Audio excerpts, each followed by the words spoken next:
أعوذ بالله من الشيطان الرجيم يا أيها الذين آمنوا كتب عليكم الصيام كما كتب على الذين من قبلكم لعلكم تتقون. أعوذ بالله من الشيطان الرجيم. بسم الله الرحمن الرحيم. السلام عليكم ورحمة الله وبركاته. ẹ̀yin ará wa ńlé, a kí wa káàbọ̀ sórí ètò ìdánilẹ́kọ̀ọ́ tòní. Lórí ètò yìí òun náà ni a ti ń gbìyànjú láti pe àkíyèsí wa sí ohun tí a ti mọ̀ tẹ́lẹ̀, ohun tí a ti gbọ́ rí, pàápàá jùlọ ohun tó ní ṣe pẹ̀lú oṣù alápọ̀nlé tí a wà yìí, oṣù Ramadan. Kí Ọlọ́run ọba kí ó fún èmi àti ẹ̀yin ní àǹfààní láti jẹ ọ̀pọ̀lọpọ̀ èrè nínú oṣù yìí àti lẹ́yìn tí oṣù yìí tí ó bá parí tán. Lónìí ohun tí a máa ṣe àgbéyẹ̀wò òun náà ni àwọn ìbùkún tí ń bẹ nínú alukurani ní kíkà, pàápàá jùlọ nínú oṣù tí a wà yìí. Bí a bá rántí dáadáa, a rí mọ̀ dájú pé oṣù Ramadan gangan náà ni a lè pè ní oṣù alukuran. Nínú oṣù yìí òun náà ni a sọ alukurani kalẹ̀ fún ìgbà àkọ́kọ́ fún ànábì wa Muhammad sallallahu ta'ala alayhi wa sallam. Kí Ọlọ́run ọba kó tó bá wa rọ̀jọ́ ọ̀pọ̀lọpọ̀ ìbùkún sí orí ànábì wa Muhammad sallallahu alayhi wa sallam. Àtiwárí alukurani náà gbà òun nìyẹn. Bẹ́ẹ̀ sì ni oṣù èyí tí a fi rántí alukurani, tí a fi ń ṣe àjọyọ̀ alukurani, òun náà ni ó tún dé bá wa láyé ní wẹ́rẹ́ yìí. Ọpẹ́ ni fún Ọlọ́run ọba. Mo kí ni wá ní àwọn ìbùkún tí ń bẹ nínú kí a máa ka alukurani lóòrèkóòrè àti pàápàá jùlọ nínú oṣù Ramadan. Ọlọ́run ọba ológo jùlọ nínú súra al-Muzammil orí 43 alukurani láàrin ẹsẹ̀ ìkíní sí ẹsẹ̀ ẹlẹ́ẹ̀karùn-ún, Ọlọ́run ọba ní ya ayyuhal muzammil qumil layla illa qalila nisfahu aw inqus minhu qalila aw zid alayhi warattilil qur'ana tartila. Ìwọ ni tí o ní ẹrù èyí tí ó wúwo ní orí àti ní èjìká rẹ̀, ó dìde lóru láti kírun ìdajì rẹ̀, tàbí kí o dín díẹ̀ kù nínú ìdajì, tàbí kí o ṣe àlékún sí ìdajì, yálà tó fẹ́ fi sùn tàbí tí o fẹ́ fi ṣe ìjọsìn. Warattilil Qur'ana tartila, kí o sì gbìyànjú láti ka alukurani ní àkàtúnkà. Bí a bá kíyèsí ọ̀rọ̀ yìí dáadáa, ó tún túmọ̀ sí pé kí a kà á ní mẹ̀lọ, kí a má kánjú. Warattilil Qur'ana tartila, má kánjú kà á, má yí ahọ́n rẹ po, máa kà á díẹ̀díẹ̀, máa kà á ní ṣísẹ̀ntẹ̀lé, máa kà á lákàronú sí, lákàkíyèsí ohun tí gbólóhùn yìí nínú alukurani tí ó túmọ̀ sí nìyẹn. Wàyí o, alukurani ní ààyè ibòmíì, alukurani orí 29 ẹsẹ̀ 450, Ọlọ́run ọba ní máa kà nínú ohun tí a sọ̀kalẹ̀ fún ọ ìwọ Muhammad sallallahu alayhi wa sallam, kí o sì máa gbé ìrun dúró. Àṣẹ tí ń bẹ látọ̀dọ̀ Ọlọ́run ọba rèé nípa kíka alukurani. Àṣẹ yìí bó ṣe wà fún ànábì wa Muhammad sallallahu alayhi wa sallam, òun náà ló wà fún gbogbo àwa tí a jẹ́ olùtẹ̀lé wọn pátápátá. Kí wá ni à ń pè ní alukuran? Alukuran èdè Lárúbáwá ni, òun náà sì ni ọ̀rọ̀ ni tí a ṣípayá fún ànábì wa Muhammad sallallahu alayhi wa sallam. Ọ̀rọ̀ ni, kì í ṣe ohun tí a kọ sílẹ̀, àmọ́ nígbà ó yá òun náà ni tí ó sọ̀kalẹ̀ fún ànábì wa Muhammad sallam tán, òun náà ni a tó kó o jọ sọ di odindi ní àárín ọdún 23 tí a fi sọ̀ kalẹ̀ fún ànábì wa Muhammad sallallahu alayhi wa sallam. Láti ìgbà náà òun náà láti ń rí ìwé kan pàtó, ìwé kan gbòógì rí tọ́ka sí pé alukurani òun náà ni eléyìí. Ní ìpìlẹ̀ ọ̀rọ̀ ni, ọ̀rọ̀ ìṣípayá ni fún ànábì wa Muhammad sallallahu alayhi wa sallam.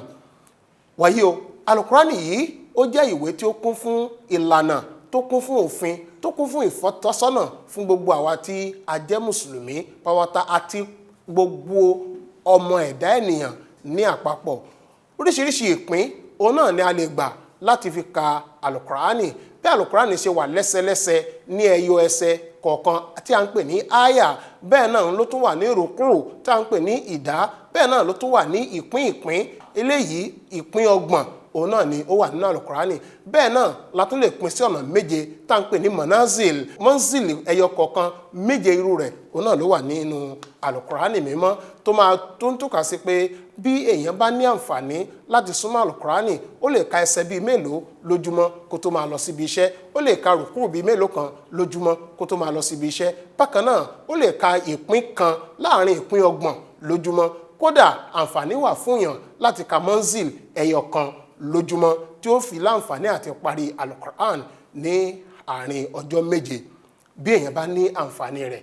Bí a ṣe lè pín alukurani kà òun náà ni eléyìí níbàámu pẹ̀lú bí ó ti ṣe wà ní àtètèkọ́ṣe pẹ̀lú ojú rẹ̀ Ọlọ́run ọba. Ànábì wa Muhammad sallallahu ta'ala alayhi wa sallam wọn ṣaláì dá wa lẹ́kọ̀ọ́ bí kíkà alukurani bó ti ṣe pàtàkì tó. Hazrat Ibn Mas'ud radiyallahu anhu wọ́n ní Ànábì wa Muhammad sallallahu alayhi wa sallam wọ́n sọ pé ẹnikẹ́ni tó bá ka lẹ́tà ẹyọ kan yìí ní harfu kan nínú ìwé Ọlọ́run ọba ipe ìwé Ọlọ́run ọba ẹyọ kan tí ó kà nínú ìwé Ọlọ́run ọba yìí ó dà gẹ́gẹ́ bí ẹni pé onítọ̀hún ó ṣe iṣẹ́ ire ẹyọ kan ni. Iṣẹ́ ire ẹyọ kan tí èèyàn bá sì ṣe nínú òṣùwọ̀n Ọlọ́run ọba ìlọ́po 10 òun náà ni a fi san onítọ̀hún ní ẹ̀san rẹ̀. Wọ́n wá ní Ànábì wa Muhammad sallallahu alayhi wa sallam wọ́n sọ fún wa pé ẹ tẹ́tí ẹ gbọ́ o, ẹ má ṣì mí gbọ́ o. ìyìn sọ pé ẹni bá ka alif lam mim ó ti ka arafi kan o. ohun tí mò ń wí ni pé ẹni bá nínú alif lam mim ẹni bá sọ pé alif ó ti ṣe ẹ̀rí ẹyọ kan, ẹni bá pé lam ó ti ṣe ẹ̀rí ẹyọ kan, ẹni bá sì pé mim ó ti ṣe ẹ̀rí ẹyọ kan. Ó túmọ̀ sí pé alif lam mim onítọ̀hún ti ṣe iṣẹ́ rẹ̀ 3. Bí a bá wá fi ìlọ́po 10 fi san ẹ̀san iṣẹ́ rẹ̀ ẹyọ kọ̀ọ̀kan ó túmọ̀ sí pé pípé alif lam mim onítọ̀hún ó gba 30 máàkì nùní, yóò gba 30 ẹ̀san nítorí pé ó ka alif lam mim. Àwárí pé ìbùkún ńláńlá ló wà nínú kí a ka alukurani. Ẹ jẹ́ ká wòye huruf tí ń bẹ nínú alukuran. Bí a bá wá gbìyànjú láti kà á tán láti ìbẹ̀rẹ̀ títí dópin, ẹ jẹ́ ká fi ṣe òdiwọ̀n ìlọ́po 10 iye àwọn lẹ́tà, iye àwọn huruf tí ń bẹ nínú alukurani mímọ́. Àrọ́bá yìí ó wà nínú Jamu Tirmizi.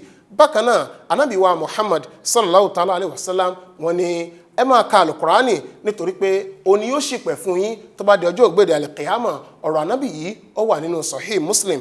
Bákan náà ó ní Hazrat Abu Sa'id radiyallahu anhu wọ́n ní Ànábì wa Muhammad sallallahu alayhi wa sallam wọ́n tó sọ fún wa pé wọ́n ní Ọlọ́run ọba sọ fún àwọn wípé ẹnikẹ́ni tí ó bá ń sọ pé ìrántí òun Ọlọ́run ọba òun náà ni òfin láàyè láti máa ka alukurani, irú onítọ̀hún ipò rẹ̀ lọ́dọ̀ òun Ọlọ́run ọba kò ní tó ti ẹni náà tí alukurani jẹ́ kí ọwọ́ rẹ̀ dí láti tún ṣe ìrántí míì. Nítorí pé bí alukurani ṣe tóbi tó òun náà ni bí kàǹkà Ọlọ́run ọba bí ó ṣe tóbi tó lórí gbogbo ilé ayé pátápátá láti òkè délẹ̀, tó túmọ̀ sí pé odindi alukurani gan ìrántí Ọlọ́run ọba ni. Hazrat Masihi Maud ìyẹn ni olùdásílẹ̀ ìjọ mùsùlùmí Ahmadiyya wọ́n sọ fún wa, wọ́n ní ẹ máa ka alukurani pẹ̀lú ohùn dídùn.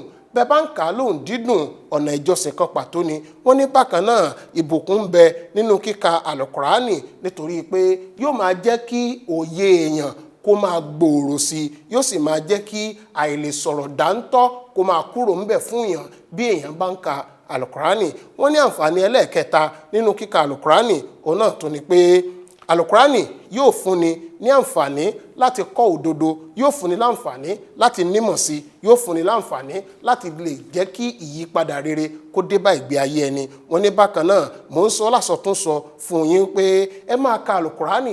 Bẹ́ẹ̀ bá ń ka alukurani tẹ̀sí ń tẹ̀lé àwọn nǹkan tó wà ń bẹ̀ pẹ̀lú ìfẹ́ pẹ̀lú ojúre Ọlọ́run ọba, ẹ̀yin náà ẹ ó gbélé ayé ṣe iṣẹ́ ìyanu.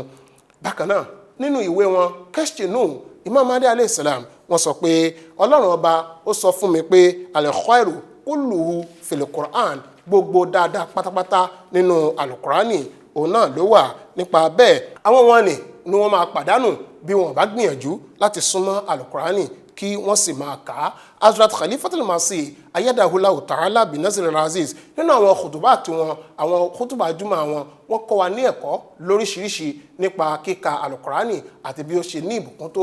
wọ́n ní ẹ tẹ́tí ẹ gbọ́ gbogbo ẹ̀yin tí ẹ jẹ́ ọmọ ìjọ mò ń sọ fún yín wípé kí ẹ gbìyànjú ẹnìkankan yín kó máa ka alukurani kó sì jẹ́ kí ìyàwó àti àwọn ọmọ rẹ̀ náà kó máa ka alukurani déédéé. bẹ́ẹ̀ bá ń ka alukurani déédéé tí ẹ bá sì ń kọ́ ara yín ẹ má fi kíkọ́ rẹ̀ ẹ má fi mọ lórí kíka lárúbáwá nìkan. ẹ máa kà á pẹ̀lú ìtumọ̀ ẹ máa kọ́ pẹ̀lú ìtumọ̀ àti kí ẹ sì máa ka àwọn àlàyé tí Hazrat Imam Mahdi alayhi salam tí wọ́n ṣe lórí àwọn alukurani.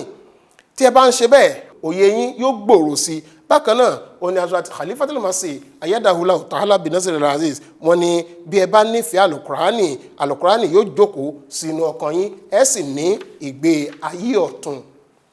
àwọn àǹfààní àbí ìbùkún tí ń bẹ nínú kí a máa ka alukurani òun náà ní eléyìí. kí a tó wá wàágún kí ni àwọn ìlànà tí ó yẹ kí a máa tọ̀ bí a bá fẹ́ ka alukurani tí a ń pè ní òfin àti ìlànà tí ó yẹ ká tọ̀ láti rí alukurani kà kó lè yé ni. ọ̀nà àkọ́kọ́ òun náà ni pé ìyẹn gbọ́dọ̀ máa wà ní mímọ́ tara àti mímọ́ tẹ̀mí ní pàtó. alukurani fúnra ẹ̀ ló júwe pé innahu la Qur'anun karim ṣe rí alukurani yìí o òun alukurani ìwé alápọ̀nlé ni òun fi kìtàbí maknun. a sì gbé alukurani kalẹ̀ sínú ìwé èyí tá a ti fi ààbò ọlọ́run ọba bò la yamassuhu illa al-mutahharun.